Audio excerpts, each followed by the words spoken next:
Diz assim a palavra do Senhor, o verso 18. Vamos ler o 17. Pela fé ofereceu Abraão a Isaque, quando foi provado, sim, aquele que recebera as promessas, ofereceu o seu unigênito. Vejamos que quando José ele vai para o Egito, ele é vendido. E chegando lá, ele vai para a feira dos escravos. E ele tinha, o Roberto, de se apresentar como um escravo, mas um escravo que chamava a atenção dos senhores que iam ali para comprar escravos. Agora, o que me faz eu refletir é que o texto diz que Deus era com José. Irmãos, não interessa o lugar, a posição, a função que você exerce, o transporte que você usa. O que eu quero dizer com isso? O que eu quero dizer é que aonde você está, você é povo de Deus. Aonde você trabalha, ali você é homem de Deus. Você é mulher de Deus. Na sua casa, você é homem, você é mulher de Deus. Na igreja, você é mulher, você é homem de Deus também na igreja. Em todos os lugares. Não é o fato de que José fora preso, ele foi vendido como um escravo, que Deus não estava com ele, Roberto. É verdade. Então José ali entre meio os escravos, Deus era com José. É verdade. A luz entre os escravos brilhava mais forte, que era a luz que estava sobre José. A mesma coisa, irmãos. Nós voltando para a palavra, eu quero falar duas coisas, e já estou encerrando, porque o importante é você falar uma palavra e acreditar no que você está falando. Porque não adianta nós ficarmos a noite inteira gritando, falando, e não acontecer nada em nossa vida. E o texto diz que em Gênesis 22, que Deus pediu a promessa que havia dado para Abraão. Que coisa é essa, irmãos? Por isso que eu falei para você, eu não estudei nada para pregar. Mas veio na minha mente falar um pouquinho sobre isso. Como é que alguém te dá algo, alegra o seu coração, você começa a viver aquilo, porque você tem Deus que vê antes das coisas acontecerem. Você crê num Deus que chama as coisas que não existem. Sabe algo que não existe? É esse Deus que você crê. É esse Deus que te escolheu. É esse Deus que te chamou entre as nações para você servir a Ele. Aleluia. Glória a Deus. O mundo está andando de uma tal maneira que eles não sabem mais o que dizem.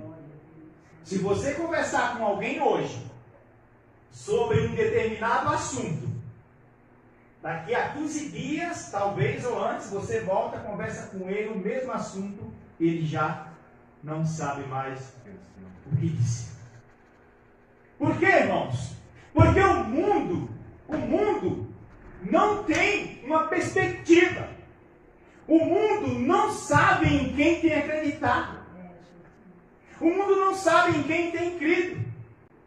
Que nós não temos que deixar com que a palavra chegue nas nossas vestes e fique, não. Mas nós temos que deixar com que ela entre, vá além dessa carcaça e atinja o nosso coração. Para que aí ela venha germinar e nós tenhamos uma fé assim como Abraão teve. E assim foi nomeado, recebeu a nomenclatura de pai na fé. Então, quando Abraão estava lá, feliz, se alegrando, sorrindo, aí Deus chama Abraão e diz: Abraão, e ele diz: eis-me aqui, Senhor. Ele disse: olha, Abraão, pega o teu filho. Ele falou: mas qual filho? Ismael? Não. É Isaac. O teu filho é Isaac. Irmão, olha que coisa é essa. Olha que coisa é essa que eu falei aqui agora. Quem que é o filho de Abraão?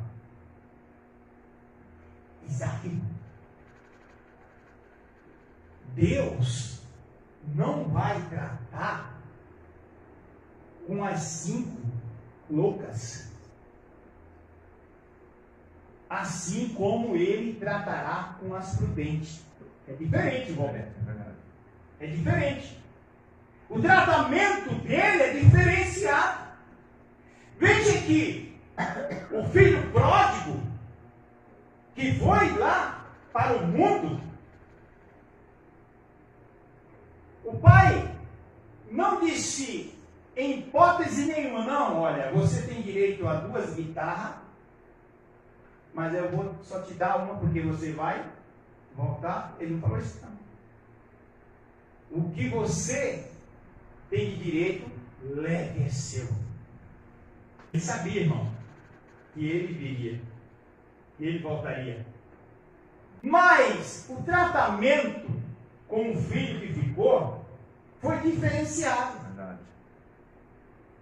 Quando o filho que estava lá no campo,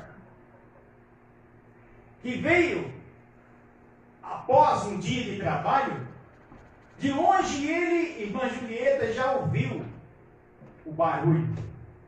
Já ouço um barulho de glória. É, glória. Ele logo chamou um servo e disse: peraí, que coisa estranha está acontecendo aqui. Aquilo nunca aconteceu.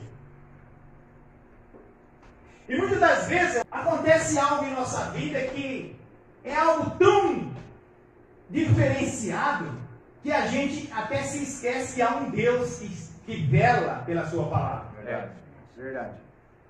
A gente até se esquece que há um Deus que nessa hora está voltado para este lugar. Que os seus olhos são como uma chama. Aleluia. Que os seus cabelos são brancos como a neve. Por isso que quando João olhou e viu, caiu aos seus pés como morto. E Abraão não hesitou. Abraão não disse: ah, pai, mas o Senhor falou que de Isaac seria mesmo a descendência. O Senhor agora está voltando? Está negando? Está retrocedendo? Se arrependeu? Não sabe o que quer? Abraão não disse nada disso, irmãos. Abraão não disse nada dessas coisas. Simplesmente Abraão fez o que nós entendemos e vemos no texto. Pegou lá os seus servos, o animal, a lenha, o fogo, o cutelo, e foi para obedecer a ordem suprema. vocês sabem, mas eu sempre gosto de repetir, que quando ele chega depois de vários dias andando, e Deus mostra para ele o lugar, ali, no monte, aonde há um barulho muito forte no mundo, sobre aquela região, ele disse para os seus moços, olha só a fé de Abraão, ficai aqui, porque eu e meu filho, nós subiremos, e havendo obedecido a ele, Muita fé. Aleluia. voltaremos para vocês. Ó irmãos, será que eu tenho que ler essas coisas e eu tenho que dizer, Pai, me ajude, arranque a minha incredulidade, ainda que apareça o espírito mal em minha frente, dizendo que não vai dar certo, mas quando você lê as escrituras, diga, vai dar em nome de Jesus. Aleluia. E quando eu e você, a gente se humilha, se arrepende e começa a glorificar, exaltar o Deus vivo, então as coisas voltam para o normal. Aleluia. E Deus já enviou Gideão. Gideão, naquela rapidez, ele começou a malhar o trigo até em lugar que não era. Dá vontade de dizer assim, não, vamos que vai dar certo. Irmãos, em nome de Jesus, vamos que vai dar certo. Amém? Que Deus Aleluia. abençoe.